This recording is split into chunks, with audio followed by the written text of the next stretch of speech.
testimonio sobre Pedro Monzón Suárez lo dirá un amigo de él, Luis Laborda. Por motivos ajenos a su voluntad no ha podido estar esta noche con nosotros. Amor, en próximas ediciones pues puede ser que esté. Entonces siempre tenemos una segunda opción y está cerca por aquí. La concejal de Solidaridad y Servicios Sociales, Ana Mendoza, nos dará el testimonio. Pero antes vamos a escuchar, a ver un vídeo sobre esta ONG que nos va a acercar un poco más a toda la labor que está desarrollando.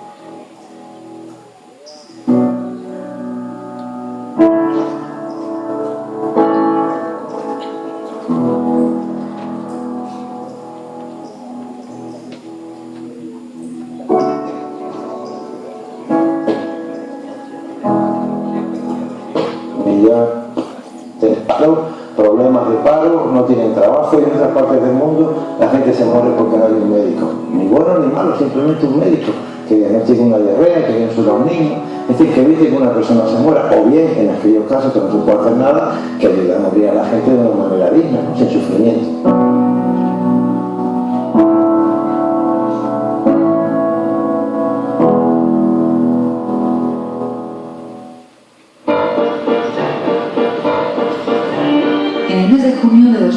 Las puertas de Bolivia se abrieron para que naciera esta bella aventura, Solidaridad Médica. Fueron 5 sanitarios los que decidieron conocer una realidad que quedaba lejana y ya les advirtieron que iba a ser dura. Sin pensarlo, armaron cajas con medicamentos desde Canarias hasta Pirineos boliviano.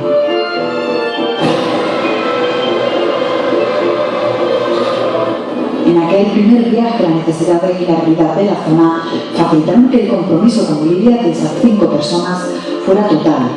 Pasaron varias expediciones más como un grupo anónimo hasta que finalmente, y sumando esfuerzos, se crea la ONG.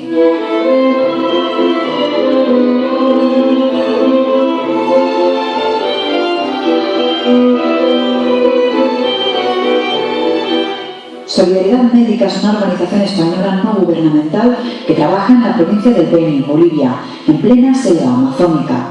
Los objetivos de nuestra organización son muy claros. El principal es el de reponer el derecho a la salud de las comunidades indígenas de las 3 zonas en las que trabajamos: Tignis, Tin y Río Maniqui.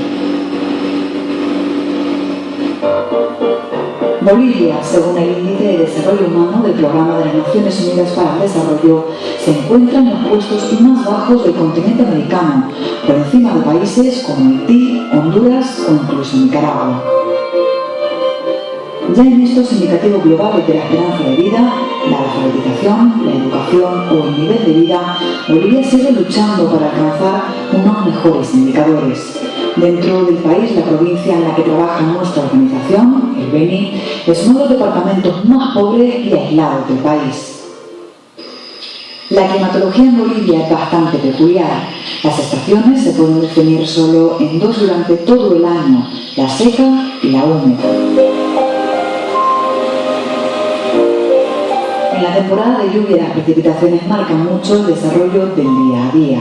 La carencia de vías de comunicación asfaltadas y en buenas condiciones hacen que las inundaciones puedan llegar a comunicar durante semanas a diferentes comunidades e incluso las vías terrestres pueden pasar a convertirse en vías marítimas.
realidad de Bolivia es dura y la de la zona miniana aún es más.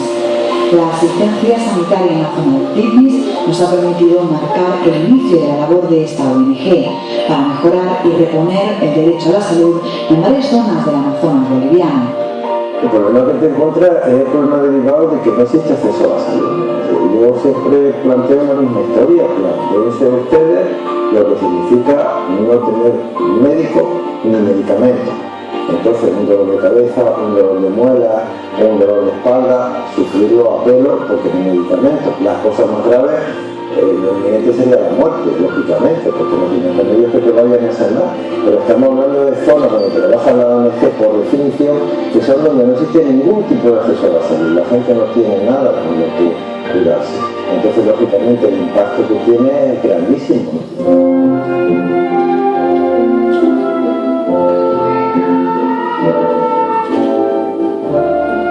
Ha sido un comienzo duro e ilusionante, en el que se han ido ampliando y reforzando diferentes programas y se ha configurado una realidad que desde el principio ha ido creciendo paralelamente a nuestra vida. Es Solidaridad Médica.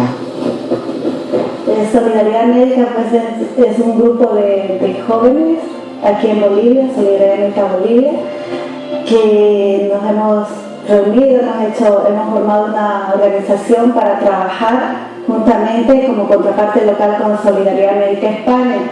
Entonces Solidaridad Médica España es una ONG internacional que financia todos los proyectos que nosotros desarrollamos aquí en Bolivia, concretamente en el departamento de Beni. Bolivia es por casualidad. Bolivia es porque entendíamos que la cooperación era una cosa que no había que elegir, entonces dentro de ese concepto, de ese objetivo, porque la ONG nace para cumplir un objetivo que es ese, ¿no? Entonces nos planteamos dónde hay gente que muera por falta de acceso a la salud. Entonces nos ponemos en contacto con una ONG que entonces era muy importante, una financiadora de ONG que trabaja en todo el mundo, o que trabajaba en todo el mundo, que era NECA, y le preguntamos que nos diga un lugar donde realmente hagan falta profesionales de la salud para que la gente no se muera. Cuando nos dicen que vengamos a trabajar, nosotros nos mandan a trabajar a San Ignacio de Mojones, que en esa época la salud no tenía acceso, no había acceso a la salud, nada más para la gente que tenía dinero, y entonces bueno, pues nos dedicamos a trabajar en San Ignacio. En San Ignacio se crea una infraestructura de apoyo y bueno, y luego una vez que estamos en San Ignacio, una vez que al cabo de un par de años que ya está organizada un poco la asistencia en San Ignacio, preguntamos que dónde hay más necesidad de asistencia, ya que estaba cubierto.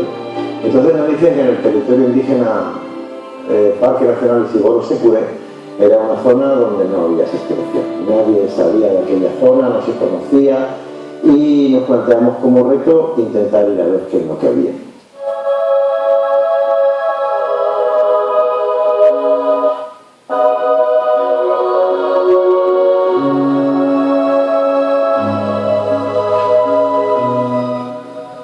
La Pascana es nuestro centro de referencia y sede de Solidaridad Médica Bolivia.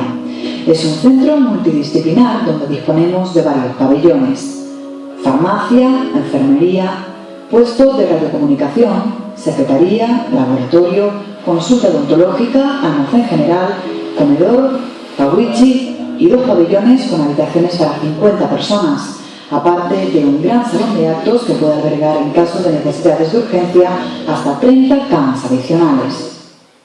Nos encontramos ubicados en la provincia de Mojos, en San Ignacio, en el Centro de Salud La Pascana. Este centro funciona como un centro de referencia a nivel provincial, ¿no? Se podría decir, porque se trabaja con 2 o 3 provincias. Estamos entre la provincia de Mojos, concretamente, Valdivian, Marván y Yacuma. Toda la salud. Hoy fuimos a capacitar allá en Misión Fátima. Hemos aprendido, allá recién hemos recibido botiquín, que está ahora funcionando bien, aquí está trabajando. Y estos serían ibuprofeno, estos utilizamos para cuando muera, se duele, con eso estamos curando esto. Y también cuando mueren las muertes, también utilizamos esto. Esto paracetamol utilizamos cuando tenemos resfrío, gripe, dolor de cabeza. Estos utilizamos también para diarrea con fiebre.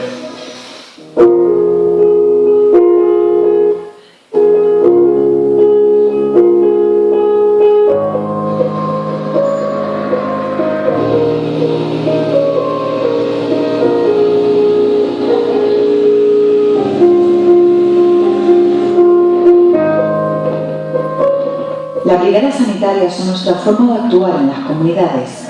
Tras programar y acordar un plan anual, los voluntarios de Solidaridad Médica salen desde la Pascana. Antes han recabado medicamentos, documentación de expedientes médicos, comida, material sanitario y material de camping. Son grupos conformados por médicos, odontólogos, biólogos, enfermeros y motoristas encargados de los barcos que nos transportan por los ríos. Hacemos una planificación de la actividad, se establece una fecha, hay un programa anual de expediciones y se sale de la expedición. Vamos a un puerto, donde están las embarcaciones, dependiendo del lugar que vamos, son más grandes, son más pequeñas, entonces es una gana. Navegamos, hay sitios que puedes dormir en una playa porque hay playa y descansa en la noche, hay sitios que no se puede dormir y tienes que quedarte navegando los días enteros hasta llegar a un lugar seco, ¿no?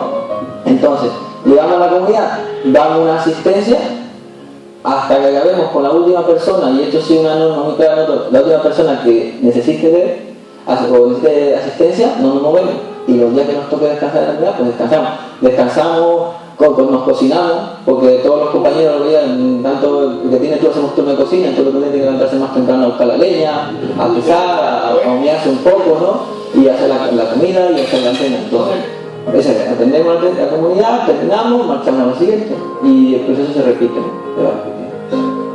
Bueno, el trabajo en salud en las brigadas es un tanto frustrante. Es frustrante porque se juntan las dificultades físicas de la forma con los problemas de falta de diagnóstico que tienes que ingeniar con la que tienes. Luego hay un problema fundamental que es el problema de la falta de comunicación y los choques culturales.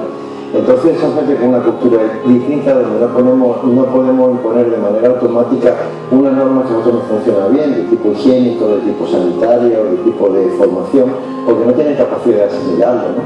Entonces al principio te sientes un poco perdido porque estás intentando tapar agujeros por todas partes. La brigada que sale al trabajo en la selva durante unos 30 días pasa consulta en las diferentes comunidades. Las revisiones de odontólogos, médicos, enfermeros y farmacia se organizan para que todas las familias pasen a ser vistas por los sanitarios.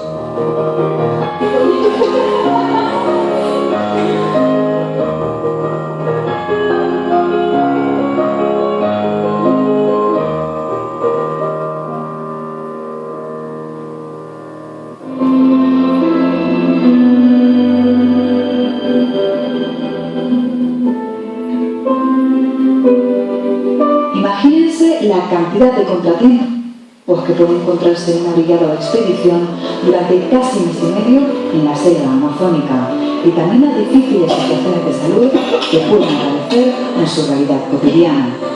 El programa Vida nace específicamente para dar respuesta a esos casos graves. El proyecto Vida consiste en casos emergentes, individuales que se van surgiendo a lo largo de diferentes expediciones o que nos piden ayudar los diferentes comunarios. De repente o bien hay alguien que le muerde un cocodrilo,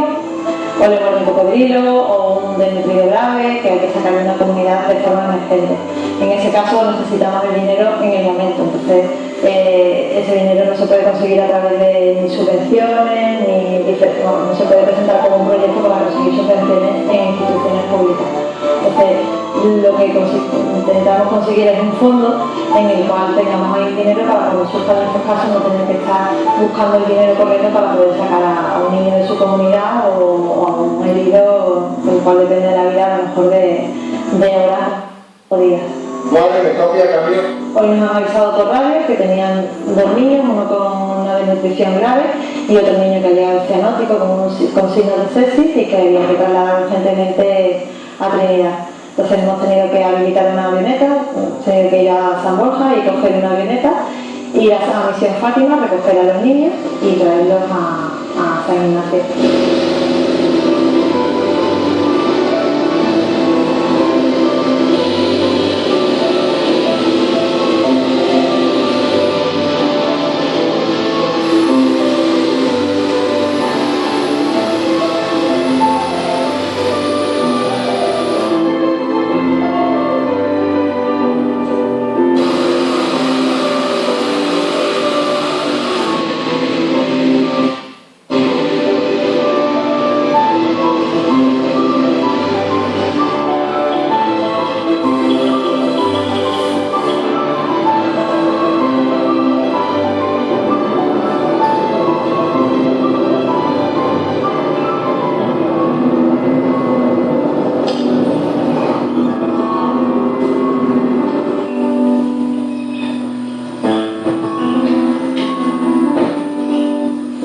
San Ignacio, lo estamos estabilizando y mañana se irán a Trinidad.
Buenas noches a todos y a todas. Esto es un asalto a mano armada, porque cuando me lo dijo Pepe, sabe perfectamente, anoche me llama cuando íbamos llegando del pleno y me dice que Luis Laborda tenía un problema. Yo estaba contentísima porque yo conozco a Luis también, fue mi maestro en la formación de los catecúmenos de adultos y hace muchísimos años que no lo veo. Pero me llevé una decepción cuando me dijo que tenía dificultades para venir, que si yo hacía, dije, pero Pepe, es que yo no me he preparado nada. A mí una cuestión de Pedro me encantaría hablar, y ya han visto que empecé a decir Pedro. Me encantaría pues hablar con fotos, bien redactado, pero bueno, aquí estoy sin nada porque no iba a dejar que esta noche nos fuéramos, sí que habláramos ya, aunque Nivari ha dicho y ha matizado algunas pautas, sin que habláramos de Pedro. Yo voy a hablar un poco de Pedro, de mi relación con él, desde cuándo lo conozco y cómo ha sido pues esa vida en contacto con Pedro. Muchos de ustedes la conocen y saben perfectamente lo que ha significado para mí. Yo a Pedro no le puedo llamar don Pedro. Y no le puedo llamar don Pedro porque Pedro para mí es un hermano, es un amigo, es mi padre, es alguien que ha sido esencial en mi vida. Yo soy hoy la persona que soy porque él ha hecho mella en mí en todos los años desde que yo lo conocí. Bueno, yo soy de la montaña de Galdar y yo hice la comunión con con otro sacerdote, don Gonzalo Parrilla. Y luego ya llegó otro sacerdote que fue la Revolución de la Virgen de Fátima y luego ya pues fue Pedro a la montaña. Y cuando Pedro llegó a la montaña, yo tenía 10 años y medio cuando conocí a Pedro. Escuchen lo que les digo, 10 años y medio. Yo antes era muy tradicional, y aquí tengo yo a mi catequista de confirmación, que lo sabe perfectamente, que termináramos la comunión y continuáramos una formación. Y yo seguí en esa formación, seguí subiendo esa cuesta hermosa de la montaña y seguí yendo a esa formación en esa catequesis para prepararme a la confirmación. Ahí conocí a Pedro. Empecé a dar catequesis a los niños de segundo, seguí avanzando en mi proceso. nos confirmamos, creamos el grupo Agua Viva, que fue esencial. Me casé y formaba parte del grupo Agua Viva, me formé como catequista de adultos, estuve en liturgia, un sinfín de cosas, todas promovidas por Pedro. Pero hay varias cuestiones que Pedro promovió dentro del barrio que lo revolucionó. La primera, creó varias rondallas musicales de niños y de adultos. Él tenía una visión muy amplia de la sociedad. Él no tenía una iglesia dentro de las puertas, y es una reflexión que nos tenemos que hacer hoy. Él tenía una visión abierta de la iglesia hacia el mundo, hacia la solidaridad, hacia la transformación de la sociedad. Eso es un interrogante que nos tenemos que hacer, tal y como está sucediendo hoy y lo que estamos viviendo a día de hoy. Él tenía otra visión, y era pues la formación de esas mujeres que nunca habían tenido la oportunidad de aprender a leer y a escribir. El inicio de esas clases, yo fui la profesora a través de Radio ECA de personas adultas que no sabían leer y escribir, y tuve pues personas vulnerables, lo que hoy denominamos vulnerables, trabajando para aprender a leer y escribir durante muchísimos años. También se estuvo trabajando en un grupo de dinamización, un grupo de formación, donde se hizo un estudio de la realidad del barrio de la montaña. Nardi lo capitaneó el grupo, donde había pues personas que ya no se encuentran ni entre nosotros, pero personas esenciales como Fidelina, Yolanda y muchísimas otras personas. Realmente, y él transformó toda esa realidad, fue poco a poco transformando. Luego implantó en el barrio de la montaña el catecumenado de adultos, que ya lo dije. Hizo un grupo especial que llevaba él los miércoles, que fue un grupo que dinamizó, y a día de hoy hay personas todavía pues en la comunidad parroquial dinamizando. Imagínense los años y la edad. Y también pues se instauró en la montaña con Bonifacio Cabrera la escuela para aprender a vivir hoy, que empezó como una escuela de padres. Se llenaba aquella iglesia. Aquí está Isabel Santiago, que trabajó con nosotros en el grupo Agua Viva y es testigo fiel de todo lo que yo estoy comentando. Y sí, Juan Nebó, que ya lo dije antes, que Juan Nebó fue mi catequista de confirmación. Él me gozó cuando yo conocí a mi marido. Eso él se acuerda muy bien, mira cómo se ríe. Entonces Pedro fue una persona más abierta en la época en la que vivíamos, donde transformó, y no entendía la fe sin que se revolucionara la sociedad. Y yo creo que la mayoría de las personas que han tenido contacto con él, eso lo han integrado, eso lo han vivido, y saben que eso es así. La fe no se concibe con golpes de pecho, la fe se concibe con la acción. Nos enseñó desde la pastoral juvenil, desde la revolución de los encuentros en las dominicas en Terón, de los encuentros en la universidad y en el seminario, en esos campamentos de verano, nos enseñó a revolucionar nuestra vida desde la revisión de vida. La revisión de vida te lleva a observar la realidad, a analizarla desde la fe y a tener un compromiso con la vida. Y eso lo trabajamos en el grupo Agua Viva con él, capitaneado con él. Yo realmente creo que él marcó mi vida. Luego él me casó, tuve el honor de que él me casara, y ya se fue de la montaña, se fue pues a la pastoral juvenil, después de formador en el seminario, y luego ya regresó a San Isidro. Y claro, yo viví aquí, pues también pues trabajé, me vi trabajando en las dos parroquias, pues llevando catecumenados de adulto aquí y catecumenados de adulto en la montaña.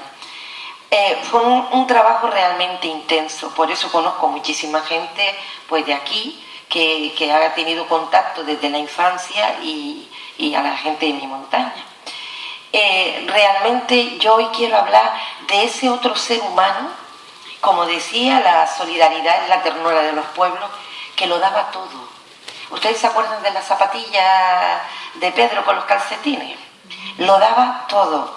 Cuando le hicieron desde el ayuntamiento, que yo todavía no estaba incorporada, pues ni lo vislumbraba, en los honores y distinciones, tuvo una discusión con la familia porque no quería sino ir con las sandalias a honores y distinciones. Él era tan sencillo que se quitaba lo que tenía y se quedaba sin nada para ayudar y dárselo a los demás. Lo hacía, no lo decía, lo hacía, y no se enteraba la mano izquierda de lo que hacía con la derecha. Tenía esa capacidad. Luego, pues, creó y estimuló desde el barrio de San Isidro a las madres solidarias, a ese fenómeno, y desde aquí, pues, un gran abrazo para nuestra compañera, para Silly, que también formó parte. Se buscó la vida para que las monjas tuvieran ese rastrillo durante muchísimos años y luego ellas siguieran haciendo de una manera constante pues ese trabajo solidario. Primero trabajaron con las comunidades, está por aquí Pepa, en Sudamérica, y al mismo tiempo con la parte de África. Fue un trabajo constante. Él siempre promovía y él siempre nos decía: todos somos santos, las personas. Él le encantaba esta fiesta, el otro día lo decían, ¿no? Porque aquí no hay santos. Él lo que le encantaba eran las personas, la calidad de vida de las personas, lo que somos capaces de hacer, porque palabras bonitas sabemos decirlas todos, pero lo importante es hacer y transformar con pequeñitas cosas. A veces creemos que es hacer muchísimas cosas en la vida y no es hacer grandes cosas. En el día a día tenemos 20.000 oportunidades para poder transformar esa realidad que estamos viviendo, desde que nos levantamos hasta que nos acostamos. Yo creo que esa es la llamada que él nos sigue haciendo de una manera constante. Pedro, o Pedrillo, como yo le decía, con su escarabajo. Yo una vez, les voy a contar una anécdota. Una vez venía yo en mi coche, en mi 124, venía de Las Palmas, y una cola por los puentes, una cola. Yo decía, madre mía, ¿quién irá haciendo esa cola? Y tal, ¿quién iba a ser? Pedro y su escarabajo. Es que él no iba más de 20. Yo le decía, no, dice que sí, que una vez lo multaron por ir despacio. Me llegó a decir. Yo decía, muchacho. Pero él tenía esa capacidad de escucha. Yo recuerdo en mi memoria muchas veces cuando me iba a confesar con él, ¿vale? Porque todos cometemos errores, y el que cree que no comete errores es el primero que los comete. Cuando me iba a confesar, esa capacidad que tenía de escucharte, de que no te sintieras culpable, sino que fuera una conversión y una transformación de lo que te ha ocurrido, y que tomaras conciencia de lo que te ha ocurrido, de lo que has hecho, de la acción que habías hecho. Tenía esa capacidad. Cuando por desgracia se cayó aquel domingo, que iba a comer todos los domingos a casa de su familia, inmediatamente pues el núcleo más cercano que era de él, ahí estaba en el hospital de manera constante. Primero cuando estuvo en el Negrín, luego cuando ya lo pasaron al Insular, cuando se fue agravando. Allí estuvimos muchísimas personas acompañándole y estando con él. Pero yo estoy segura, porque yo sé lo que me decía a mí, porque él estaba lúcido, y yo sé lo que me iba diciendo, y las órdenes que me iba dando. Él era capaz de darme órdenes sin darme órdenes. Era una manera sutil de irte pues sugiriendo, proponiendo, y tenía esa capacidad. Y luego pues recuerdo la noche antes de fallecer, Dora estaba con él en San Roque en Guía, no recuerdo si alguien más, pero me acuerdo de que Dora estaba arriba, y estábamos allí con él, ¿no? Y nos miraba con aquellos ojos preciosos, y parece que nos suplicaba que lo dejáramos tranquilo, que no le diéramos más de comer, que no quería comer, ¿no? Aquella noche era como que él no quería más, ¿no? Al día siguiente, pues su familia me llamó y me dio esa noticia, y realmente perdimos una persona físicamente, pero yo creo que se ha quedado con nosotros eternamente. porque realmente Él sigue estando en cada una de las personas con las que se cruzó en la vida. Yo solo tengo palabras de agradecimiento en mi vida, porque Él haya sido parte de mi vida, de mi crecimiento, de mis frustraciones, de mis dolores, de mi acompañamiento diario. Realmente en mi familia Él era una persona muy importante, y cuando digo mi familia, mis padres, mis hermanas y mi marido y mis hijos, Él siempre estuvo a nuestro lado, y realmente de alguna u otra forma siempre seguirá estando y estará, porque realmente lo más importante se queda aquí, y se queda en la acción, y a eso lo llamo yo esta noche. Con la vida de Él vayamos a la acción, que donde quiera que estemos seamos capaces de transformar la realidad que estamos viviendo en el día a día. Así que muchísimas gracias, espero no haberles decepcionado, no tenía nada anotado, ¿no? Hay más cosas que se me quedan en tintero.